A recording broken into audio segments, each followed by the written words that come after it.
दोस्तों पूरा Israel high alert में है एंड द रीजन इज 3 बड़े बॉम्ब ब्लास्ट हुए हैं बातियाम में जो कि तेल अवीव के काफी क्लोज है। नाउ इजराइल के द्वारा ये क्लेम किया गया है कि ये एक बहुत बड़ा टेररिस्ट अटैक था और कहीं ना कहीं इसके पीछे हमास हो सकता है, जिसके बाद हम देख सकते हैं कि इजराइल की जो इंटेलिजेंस एजेंसी है वो एक्टिवेट हो चुकी है। इसके साथ यहाँ पर वेस्ट बैंक में एक बड़ा ऑपरेशन भी स्टार्ट कर दिया गया है ताकि जो भी इस बॉम्ब ब्लास्ट के पीछे थे यहाँ इजराइल उन्हें खोज सके। नाउ इस इंसिडेंट के बाद सीज फायर डील क्या मेंटेन रह पाएगा, क्योंकि इजराइल और हमास अब कहीं ना कहीं एक दूसरे पर ब्लेम लगाना स्टार्ट कर दिए हैं। यहां पर इजराइल का कहना है कि इसके पीछे हमास है, लेकिन हमास का कहना है कि इजराइल ये जानबूझकर कर रहा है ताकि जो सीज फायर चल रहा है वो डिसरप्ट हो जाए। और इसके साथ एक नाम है दैट इज श्री विवास, बहुत ज्यादा न्यूज में है क्योंकि यहां पूरे इजराइल के अंदर एक तरीके से गुस्सा दिखा जा सकता है, क्योंकि यहां श्री विवास की जो बॉडी है वो नहीं मिल रही है, क्योंकि फ्रजाइल सीज फायर एग्रीमेंट के हिसाब से दोनों ही कहीं ना कहीं एक दूसरे को बॉडीज सौंपेंगे और यहां हमास जो हॉस्टेजेस मारे गए हैं उनकी बॉडी सौंपने की बात कर रहा था। लेकिन यहां श्रीविवास को लेकर कुछ कंट्रोवर्सीज है। वैसे अगर आपको नहीं पता कि श्रीविवास कौन है, I will explain everything in this lecture. और इसके साथ क्या इजराइल और हमास के बीच में हमें एक सेकंड फेज देखने को मिलेगा वॉर का, बिकॉज मोस्ट प्रोबेबली हो सकता है यहां से दोबारा वॉर स्टार्ट हो जाए, इजराइल दोबारा यहां बॉम्बिंग करना स्टार्ट कर दे गाजा में, एंड इवन जो ऑपरेशन है वो और भी ज्यादा तेज कर दे, खास करके वेस्ट बैंक में। तो बहुत कुछ समझने के लिए इस लेक्चर में, but before starting this I welcome you to Shriram's IAS, serving the nation since 1985. अब offline हो या online, we are the lifeline.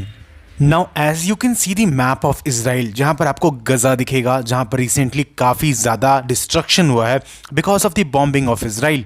दूसरी तरफ आपको दिखेगा वेस्ट बैंक। अब यहाँ पर ज़्यादातर आपको आज के वक्त में पैलेस्टीनियन लोग दिखेंगे, मोस्टली पैलेस्टीनियन पॉपुलेशन आपको वेस्ट बैंक में दिखते हैं। अब देखो आप कंफ्यूज ना हो, इसलिए मैंने यहाँ पर बता दिया कि जो रिसेंटली कंडक्ट किया गया है ऑपरेशन वो वेस्ट बैंक में किया गया है, ना कि गजा में किया गया है। अब दोस्तों आपको याद होगा मैंने आपको बताया था कि पीस एक टेम्पररी वर्ड है मिडिल ईस्ट के लिए, क्योंकि हम सब जानते हैं अभी देखो कुछ ही दिन हुआ है सीज फायर को होकर और यहां पर हम देख रहे हैं कि दोबारा एक टेररिस्ट अटैक हुआ है इजराइल पर, एंड डेफिनेटली इजराइल तो रिटेलिएट करेगा। अब यहां पर इन्वेस्टिगेशन चल रहा है, मोस्ट प्रोबेबली कहीं ना कहीं यहां पर हाथ या तो ईरान का है या हमास का है, तो इस तरह की बातें यहां पर कही जा रही हैं।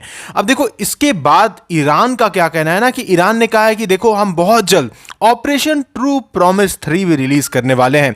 नाउ ये एक बहुत बड़ा कहीं ना कहीं इंडिकेशन है कि दोबारा से मिडिल ईस्ट में कॉन्फ्लिक्ट्स स्टार्ट होने वाले हैं। अब आपको पता होगा कि ट्रू प्रॉमिस 1 किया गया था कंडक्ट ईरान के द्वारा अप्रैल 2024 में, जहां पर कई सारे मिसाइल्स दागे गए थे।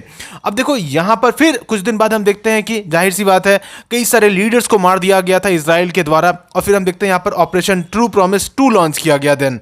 तो ये कंटिन्यूअसली चलते जा रहा है, राइट। और ईरान यहां पर नहीं रुकने वाला है। ईरान ने तो इवन यहां पर यूएस को भी कहा है, एंड अली खेमनेई यहां पर कह रहे हैं कि देखो कहीं ना कहीं यूएस जो है ना उन्हें वो ग्रेट सैटान कहकर बुलाते हैं, और अब तो उन्होंने एक और वर्ड यहां पर यूज किया है कि सिर्फ यहां पर वो ग्रेट सैटान नहीं है बल्कि एक वॉन्डेड स्नेक है। इस तरह की बातें हमें देखने को मिल रही हैं जो कहीं ना कहीं इंडिकेट कर रहा है कि आने वाले वक्त में और भी ज्यादा बड़ा कॉन्फ्लिक्ट स्टार्ट होने वाला है। और इसी चीज को मद्देनजर रखते हुए अभी देखो बेंजामिन नेतन्याहू ने एक वीडियो भी रिलीज किया है। Pain. 4-year-old Ariel Bibas, his baby brother 1-year-old Kfir, and 84-year-old Oded Lifshitz were brutally murdered by Hamas savages. Their bodies returned home to a nation in mourning, a nation that will never forget and never forgive the evil that cut down these beautiful souls. Since that black day on October 7th, when Hamas butchered and burned 1,200 of our families and friends, Israel waited with bated breath, hoping beyond hope that our hostages would survive the Hamas hell. Against all odds, we succeeded to bring many home.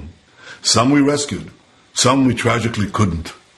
The Bibas children in particular became the symbol of who we are and who we're fighting against.